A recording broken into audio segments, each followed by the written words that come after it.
Bismillahirrahmanirrahim. Assalamualaikum. Saya Vista Islamiati.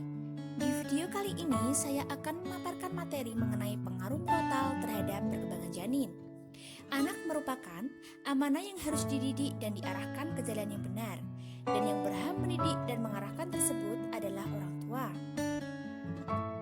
Pendidikan anak dimulai ketika anak masih di dalam kandungan ibunya, sebab masa-masa selanjutnya sangat ditentukan oleh masa ketika anak dalam kandungan.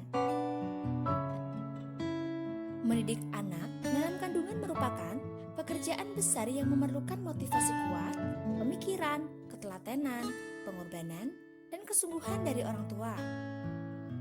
Karena pada dasarnya, mendidik anak dalam kandungan sangat berbeda dengan mendidik anak yang sudah lahir ataupun yang berada pada usia sekolah. Adapun dasar pendidikan anak dalam kandungan, hadis berikut.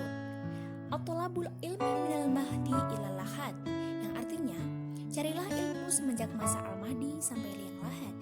Hadis riwayat Muslim dari Ibnu Mas'ud. Pada fase prenatal, terjadi pertumbuhan yang penting di dalam rahim. Pertumbuhan dan perkembangan tersebut dipengaruhi kondisi kesehatan dan kejiwaan dari sang ibu. Maka dari itu, ibu perlu memberikan rangsangan positif, yaitu dengan mengaktifkan komunikasi dengan melalui bacaan-bacaan Al-Quran. Pada perempuan muslimah yang tengah mengandung, disarankan untuk membaca dan mendengarkan murotal secara rutin.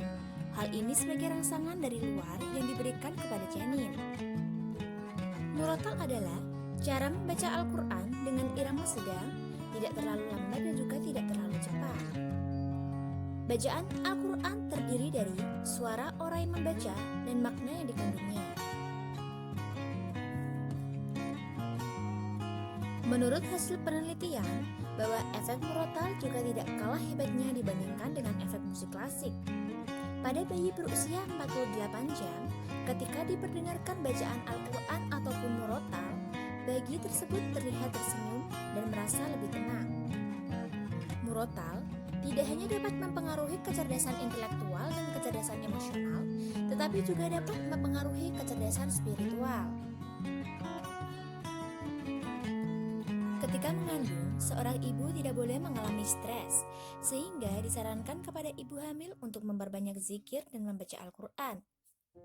Karena bacaan Al-Quran yang dibaca dengan tartil dan sesuai dengan tajwid memiliki frekuensi dan panjang gelombang yang mampu mempengaruhi otak secara positif. Hal ini akan membuat janin tidak mudah mengalami stres dan merasa nyaman dan aman di dalam kandungan.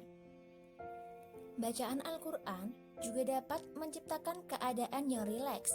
Keadaan yang rileks tersebut dapat melancarkan sirkulasi darah ibu dan janin melalui plasenta.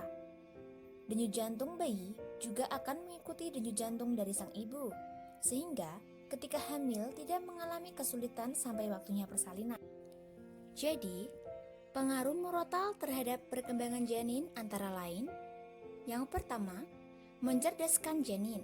Sel otak yang berkembang pada janin yang selalu diperdengarkan Al-Quran menunjukkan hasil yang sangat optimal dan memiliki peluang menjadi anak yang cerdas di kehidupan selanjutnya. Yang kedua, dapat menstimulasi tumbuh kembang janin.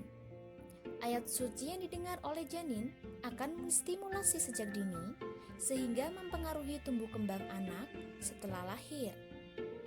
Ketiga, sebagai terapi psikologi untuk syaraf bagi anak dan juga ibu.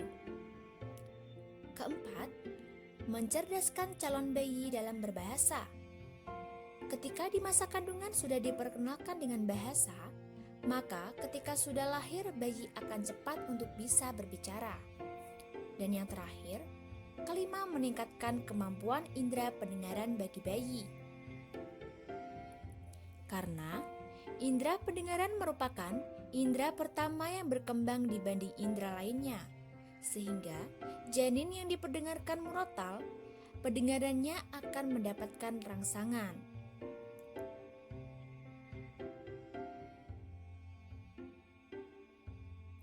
Adapun amalan-amalan surah yang perlu dibaca oleh ibu hamil. Yang pertama ada surah Yusuf. Surah Yusuf bagi ibu hamil dipercaya membuat bayi yang dikandung akan memiliki akhlak mulia seperti Nabi Yusuf alaihissalam. Kedua, Al-Fatihah. Diyakini dapat menenangkan hati dan menguatkan daya ingat. Kelak anak memiliki ketenangan hati dan daya ingat yang kuat. Yang ketiga, ada surah Yasin. Membaca surah Yasin dilakukan oleh ibu hamil yang menginginkan anaknya memiliki ketenangan hati dan jauh dari godaan setan. Dan yang terakhir ada surah Maryam. Merupakan doa bagi ibu hamil agar dimudahkan dalam proses persalinan. Selain itu, di dalam surah Maryam terdapat doa supaya anak kelak bisa berbakti kepada orang tuanya. Dengan demikian, sedini mungkin orang tua harus mendidik anaknya dengan hal-hal yang positif, sehingga ketika nanti berada di lingkungan yang kurang baik, anak sudah bisa membentengi diri dengan bekal moral yang dimilikinya sejak dini yang diberikan oleh orang tuanya. Demikian, semoga apa yang saya sampaikan dapat bermanfaat. Wassalamualaikum.